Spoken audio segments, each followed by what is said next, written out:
Hey everybody, welcome to my YouTube channel. My name is Teri Hunter. I'm an intuitive astrologer, and today I want to talk about the babies that are born in May 2025. The children and souls that have been incarnating since the 2020s, but specifically 2024, 2025, and 2026 have a very specific intention for incarnating at this time. And the planetary activity is so unprecedented that I felt compelled and inspired to record some videos to help people who will be involved in these children's lives. Obviously, their parents, their grandparents, their aunts and uncles, their siblings, their step parents. That's another thing that can, come into play. So that is the purpose of these videos. This particular video or the series is not focused on Taurus or on Gemini, but on the month that is born. So this is for May 2025, which will traverse the Taurus sun sign and the Gemini sun sign. What I'm going to do is focus mostly on the aspects that I think are so important in the natal chart. The outer planets, Uranus, Neptune, and Pluto, set the stage.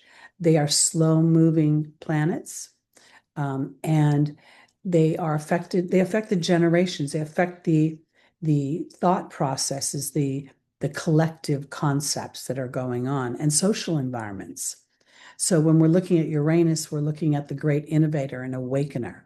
When we're looking at Neptune, we're looking at an energy of great creativity and compassion and empathy and the connection to the divine. The Neptune energy in Pisces rules the house where we leave the physical and transcend beyond the physical dynamics, not just the physical apparatus, but physical ideas that contain and limit the soul. We are looking at Pluto.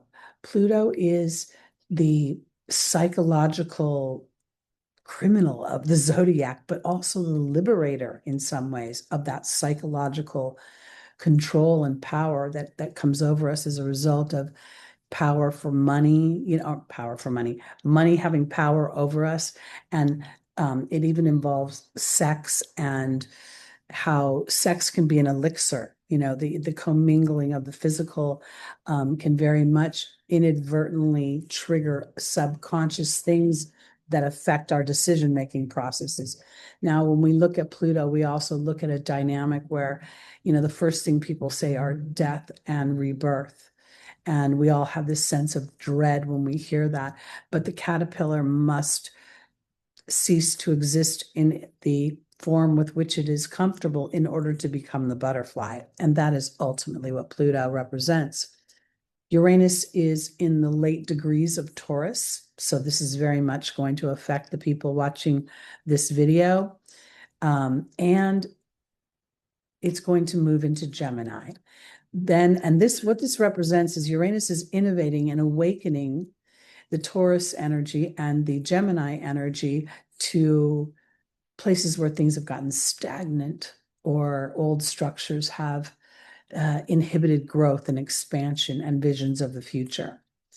Neptune's influence moving into Aries for the first time since the Civil War and being on the world axis is extremely important. And it's going to come into a conjunction with Saturn. It comes into conjunction with some of the personal planets, but the Saturn influence is about construction and building a new sense, a sense of self through the eyes and the ears of the divine. And then Pluto's move into Aquarius is affecting the vision of the future, and that will happen through technology and the access we have to one another, and not just one another here potentially on this planet, but to realms unseen. It's also Pluto, I believe, over the next 20-year transit of Aquarius is bringing in an awareness of that thoughts are things, and that as we focus on something, we create or co-create the dynamic for that experience. Whether we enjoy the experience or not really depends on our consciousness and our our intention. I will touch on the personal planets. If you're not familiar with astrology, or even if you are, the personal planets like represent character traits and personality traits. The sun represents the I am. The moon represents the I feel, I emote. Mercury, I think, I communicate. Venus, I belong, I partner. And Mars, I act, I initiate. These come into play, but they will be very specific to your child's chart, but I will talk about them in a general way. We also have Jupiter and Saturn. They're known as semi-personal planets. Jupiter takes about a year, maybe about a year and a half in each sign, and then depending upon retrogrades, and Saturn takes about 2 years, depending upon retrogrades in each sign. And Saturn is focused in Pisces during 2024, 2025, and 2026. So for me, this is very powerful because it's the construction of a new human through the eyes of the divine. And those eyes are your eyes. We also saw the nodes change signs in early 2025, which would really indicate that the early children in the early part of the year have a different yet similar karmic life intention or path, but that the kids that are born now, meaning I think it was February, March, and April, and moving forward, they are in a new karmic dynamic. So the South Node represents old habits, the soul's habits of thought, of behavior, of belief. And when the South Node moved into Virgo, it is eroding or it is excreting old systems, old ways of analyzing things, old structures that appeared practical and logical and realistic, but they are no longer truly efficient in these new times of technology. And their visions of the self, perfectionism, worry, the mind's focus on what is imperfect. And the North Node is in Pisces, stretching for an experience where we understand that the imperfection of the physical experience is what fosters the exhilaration of the soul's creation on earth as it sojourns and as it journeys this dense experience. Pardon me. The Chiron, okay, which is the point in the chart that represents the chronic wound, the wound that actually cannot be healed. It can only be transformed into wisdom, is in Aries. And it stays in the late degrees of Aries in 2025 and early 2026 before it moves into Taurus, which is very significant. That's another energetic shift that just is more evidence for me that the children being born right now are really not children, but souls with an awareness of the physical apparatus as a device for their co-creation. So I think this is really powerful in helping you parent and guide and support and, enjoy the transformation, because so much of what you're going to be walking through as an adult guiding a child is unprecedented. The technology, the access, the just the sheer speed of how life is going to roll will be, I don't know. I get this vision of an old Sony commercial where the guy is sitting in a black chair and the sound is just pushing his head back. That's what it's going to be like. Uranus will usher in, as it moves into Gemini in 2026, new social revolutions and again, technological leaps that are already being seen with Pluto's entry into Aquarius. There will be a strong power to the people feeling, and that the people and their opinion, there'll be less of a reliance on old structures that have crippled us, is a really good way of putting that. Your last time Uranus was in Taurus was in the I'm sorry. Last time Uranus was in Taurus was in the late 30s, early 40s of the 20th century. And it will stay in Taurus until 2026, as I said. So that's important. Neptune is moving into Aries for the first time since 1861. And that was during the beginning of the Civil War.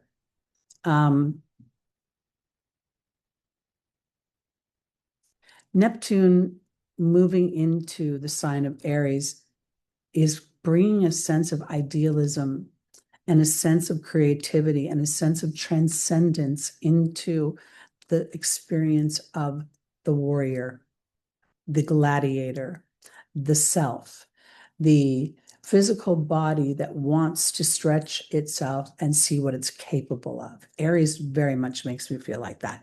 It's going to bring sort of this sense of the artistic renaissance. So people will look at themselves, even potentially how they take care of their bodies as a piece of art.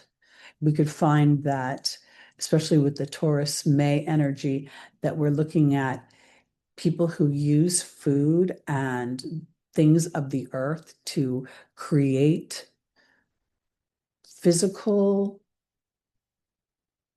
I don't want to use the perfection as a word, but optimum, maybe optimization. I feel like that. Neptune also represents a collective karmic connection. So I think that the children that are being born right now with Neptune at 0 degrees or 1 degree of Aries will be very aware of that. And there will be a spiritual rebirth of the self in the way of how we handle aggression and anger. And rather than trying to squelch it, we will be more aware of what it has in the way of contrast to serve our truer intentions. We really, the biggest thing about coming as a soul coming into the earth experience is really for the contrast, to make choices, to feel the vibrations of love and of compassion that we feel out of body and to experience them in body.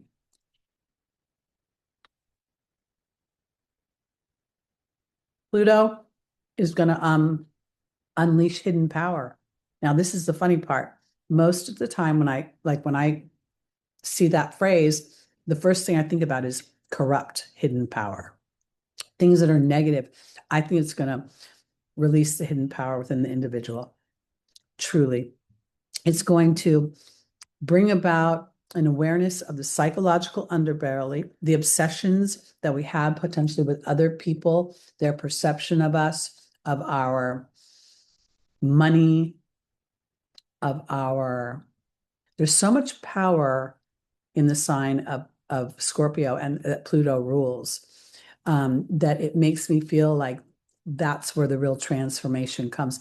When the caterpillar is on that little twig gorging itself, it feels very powerful and very abundant. But that gorging is actually the beginning of releasing an enzyme that's going to be its self-destruction. And then it moves into the butterfly. Very Pluto. So we'll see behind the mask. People will be more aware of each other on an energetic level of the underbelly. So words will not mask the way they used to. All right, let's look at, I think I talked about Chiron already. Let me really quickly just encapsulate Chiron, because Chiron is a true gift. It is a wound that is so chronic that it compels us to move forward. Often the human finds that in the childhood experience, hence why I'm doing this video, because the ability to co-create with your child versus feeling like you have to control them or, push them, guide them in a certain direction. Your job is kind of going to be co-pilot, really. And you will feel a little nervous about that at first, but when you get used to the rhythm of trusting their inner voice, they will trust your outer voice. That's the best way I can put it. Chiron is going to bring an opportunity to really, truly feel that balancing and that sovereignty that comes from the acceptance of that which cannot be changed and the wisdom to move beyond the need to change it. That's the best way. No longer will there be an abandoning of the self. And then, where am I going? Turn my page. Okay, let me pull up the chart now, and let's talk about the potentials for your child. Again, this is a child that is born In May of 2025, I'm going to just kind of jump through the month randomly. If you want to get your chart or your child's chart looked at specifically, I'm available. The information is below in the description. Okay, first thing that I see that is a little bit of a challenge is Mars is in Leo in an opposition to Pluto. In 2025, this dynamic was very much a push-pull. Mars is happy in Leo, but it's very much about the self. It's about, standing on the stage of self-expression. It's about doubling down on risking for yourself what you want. There's a strong gambling aspect to the Leo energy, meaning they're willing to gamble on their talents, they're willing to gamble on their self-expression, they're willing to literally gamble on games. There's a lot of, again, there's a feeling of entertainment, hobbies, pleasure, and lots of people enjoy sporting events. So I think of Leo as a very athletic sign. The opposition from the gladiator, that is Mars, in this fire sign to Pluto is partially the changing world, the changing environment that's outside. In a natal chart, Pluto's eruption of the collective toxic waste could be a push-pull, because an opposition always represents something that is outside of myself, that is creating an awareness, a hill to climb.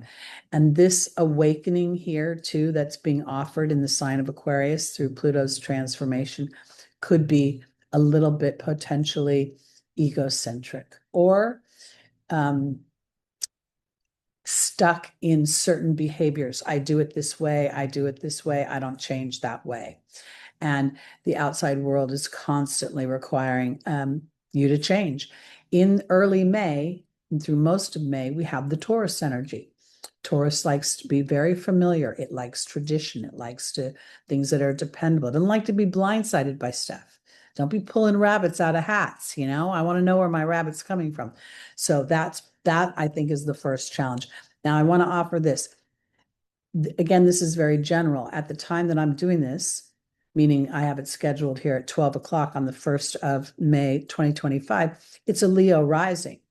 So this would be a very kind of a fixed energy, but it would also be in the 12th house. So this is significant. In a few hours or a few days, this changes because the rising sign could change and this exact position could be over here in the chart.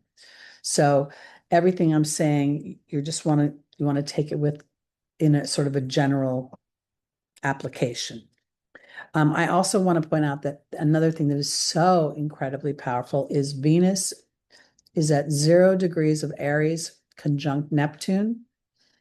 This can't happen again for, I can't even tell you how long, because none of us will be alive when this happens again, but also Saturn is here. So Venus is the I belong, okay? She's in the sign that traditionally in astrology, she's considered in detriment. She's not in favor. But I believe, as an intuitive astrologer, that the people that are born with Venus here conjunct Neptune within a degree, these will be very aware that their true sense of their skills, their talents, their belonging, their assertion comes through the divine. And this is going to end up being a strong energy, but it is going to come through potentially a very artistic endeavor, a very creative endeavor, a very imaginative endeavor, a very compassionate endeavor. This could be the signature of a healer and one who's brave to heal in ways that haven't been healed or goes back to the old ways. Saturn rules history. Saturn is still in Pisces, not necessarily the strongest in traditional astrology, but for me, this is the building of the spiritual warrior. And this anaretic degree is a couple of things. Because we're not really going to look at the degree, we're going to look at the generalities, because the degrees will give us specificity. That's why you want to have your chart done. But here we're looking at kind of a Gemini degree in general. We're looking at, the people, how I think, how I speak, how I learn. And now I'm working through some sort of creating a dynamic that is sustainable. And what is sustainable is to listen to the voice within Venus and Neptune. So I will tell you, the Easter Bunny and Santa Claus are going to have a lot of trouble surviving these children beyond toddlerhood, or maybe 3 years old, if you're lucky, in days to come, because they're just not going to be bamboozled. Now, it can be a little bit challenging also when they're super young, because they will be so still connected to being out of body. This dense experience could be hard on them initially, meaning they could just feel so uncomfortable in their bodies. They could literally feel the weight of the world on them and not even know why.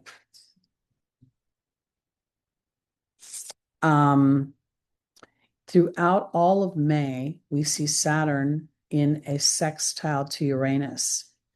This is kind of important in the natal chart because Saturn and Uranus both co-rule Aquarius, which is visions of the future, humanity, the collective.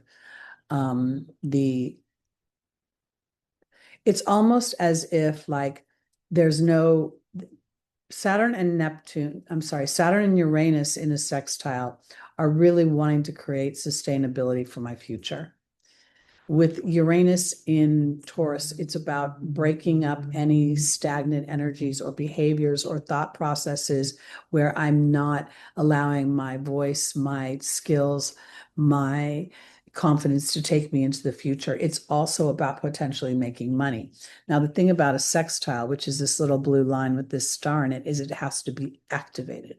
There has to be a sense of awareness in order to move myself into the future. And I'm only going to allow the things that are truly sustainable to remain. And I have to be willing to allow that which is not sustainable. And more times than not, you're going to find out it's a belief or a thought that's not really sustainable.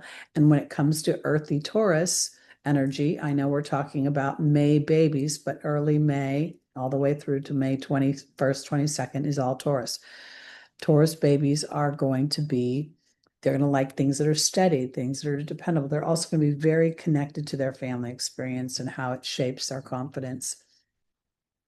On the 4th, we're going to see Pluto start a retrograde. Now, before I go there, I want to comment that before a planet moves retrograde, it stations, which means it sits or appears to sit in the sky as it's standing still, like it has its hands on its hips. This is even more powerful with an outer planet because they move so slowly. So already we're seeing in April this opposition, but this is a strong opposition because Pluto is about to go retrograde on the 4th. So let's get there.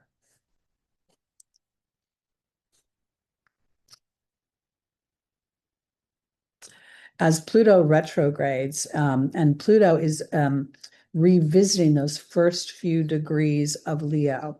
This is a transit that once this retrograde is over, Pluto is very much settled into the Aquarian energy, ready to bring anything or break up anything, literally rebel against anything that is not moving me into the future, anything that's antiquated, anything that is out of balance, anything that isn't bringing the people into a stronger awareness of their own personal power. And Pluto will retrograde for months and months. But we're just talking about May for now.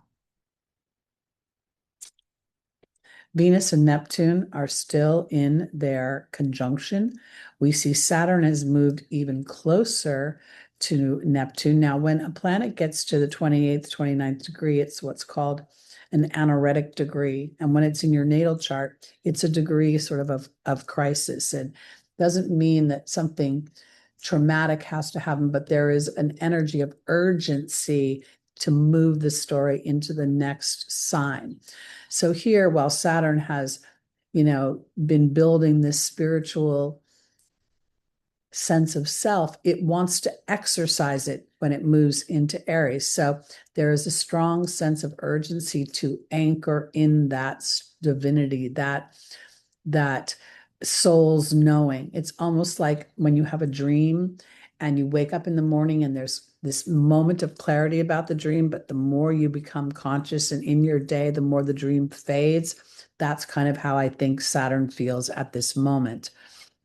And the conjunction between Saturn and Neptune, which is now in play, has not happened for hundreds, if not thousands of years. Really, it kind of depends who you ask. Chat GPT told me the last time it was at 0 degrees of Aries was 555 BC AD after Christ, after death, yeah. But somebody else said it was 6,000 years ago, so I have no idea. But it's rare nonetheless, and to have it in your birth chart is about literally building the house of self on divine bones that are of divine light. We also see that from now until about the 9th, and I'm going to move over to the 9th, Mercury comes into a conjunction with Chiron. This conjunction, so anyone who's born within, say, that week, there could very well be a wound about how I express myself. And Taurus rules the voice, and oftentimes, especially with male Taurus energy, you'll find that they're quiet in expressing themselves. They're more the type that when they express themselves, they really have something to say. They don't just talk to talk. And there could inadvertently be dynamics where learning and communication, they feel somehow inhibited, or they could even not want to express lower energy emotions. And this would be further evidenced by wherever their moon is. And that could be as a result of the Neptune-Saturn conjunction and this sort of soul's knowing that the lower energies are really ego-based, but it's all part of the human process. So, and there could also be a bit of a wound within the childhood experience at school, like fitting in a little bit. And I think that is true because these children are really embarking upon revolutionary changes in how we interact and how we educate. And so I do think there's a polarization coming where people will cling to the old ways and they will inadvertently potentially look at the new ways as, oh, you're a weirdo. But that will soon shift. Saturn and Neptune are in a conjunction, and we see I'm going to jump to the 25th now. I know this is kind of far away. I'm going to get a little all over the place here for a second. This is so important because Saturn has moved to 0 degrees of Aries. Again, I cannot stress how incredibly potentially magical this is when it's managed with awareness and consciousness. The creation of the self, and a need to protect on some level and limit anything that is erosive to the self. And I say that in a way that when we can teach our children that anger and frustration can be very constructive, it can even be inspiring on some level, inspiring us into action versus something that is distasteful for us and the environment to experience. It can serve a greater purpose. I also want to point out that later in the month here, we have a conjunction between Uranus and Mercury. And Mercury here at 29 degrees on this particular day. This is very powerful. This will probably went on for about, I don't know, maybe 4 or 5 days. This conjunction of them coming into togetherness would be lightning strikes, new ways of thinking. Could make very brilliant children. Can also be that in a way where you have to be very innovative of how they learn, allowing for their innovation. They could potentially get bored very easily. Like, sit down and read a book could be a problem, but teaching them how to, read the book, act out the book, interact with the book in some way, could be very helpful. We do see also during this particular time, Jupiter is in the last degrees of its detriment in Gemini. Jupiter is very expansive, and detriment means that it's in its farthest home from where it's natural, which is Sagittarius. So here, Jupiter's so into philosophy and big concepts that sometimes it never thinks about the details of implementing those concepts. I'm going to click on Jupiter for a minute, because if this is in your child's birth chart, there could be a bit of a challenge in the defining of the self, because there could be inadvertently an anxious energy to share that with others or to teach people of new ways. But without looking at the details of how they learn, that would be a great example. It would almost be like, here, I have all this great stuff I want you to know. Let me tell you how I tell you. And then, you lose the audience because you don't know how the audience receives information, how it processes the information, as I think it has something to do with details. And when we look at the karmic signature of Virgo, it could be too many details, by the way. It could be, there could be where there's too much minutia in the small stuff and not enough in the big picture. Because this is a T-square between the nodes, and it's almost, it's very tight orb. So this would be, in order to facilitate whatever it is your soul wants to experience in that dreamy Piscean energy, we have to not only use our mind, but also our connection to what is not seen. Jupiter rules the connection to the angelic realm. It co-rules Pisces. Therefore, it rules travel to other realms, to travel to that, to communicate with that which cannot be seen. And that could conflict with what is being taught, how our everyday life rules. Virgo is very practical in the sense of looking at history as a way of analyzing how to get into the future. And that's not going to work with these kids. So that could be a little bit of a challenge in the chart. The other thing, let's go to the 28th. Now we're in the Gemini energy, Gemini sun energy. And on the 28th and thereabouts, we see a conjunction between Venus and Chiron. Now, Venus rules Libra, so she is in detriment here in Aries. I repeatedly say that Venus is transforming in Aries into a powerful, peaceful warrior. And here, this wound of self could be, again, where there is a dynamic where individuality, pioneering spirit, even having the family or the support system trust that you have the skills to make it on your own, to make your own money, to do your own thing. This could be a little bit of a challenge.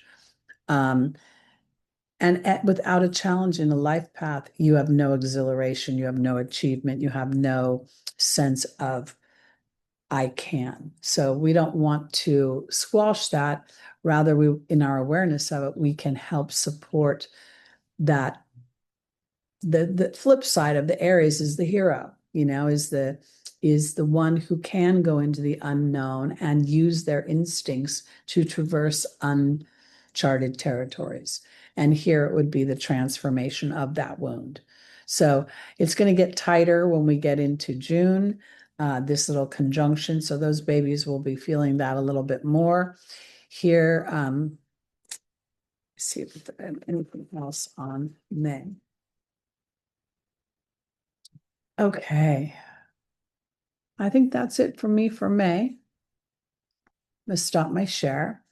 So basically what this is just generalizations. Not each individual chart will look different. While the planets are all going to be in the same place or the same sign, they won't be in the same place. They'll be in different houses depending upon the time of your birth, your child's birth, whoever's chart you're interested in. But I do think that having this information will really help give you more tools to traverse this unprecedented parenting dynamic.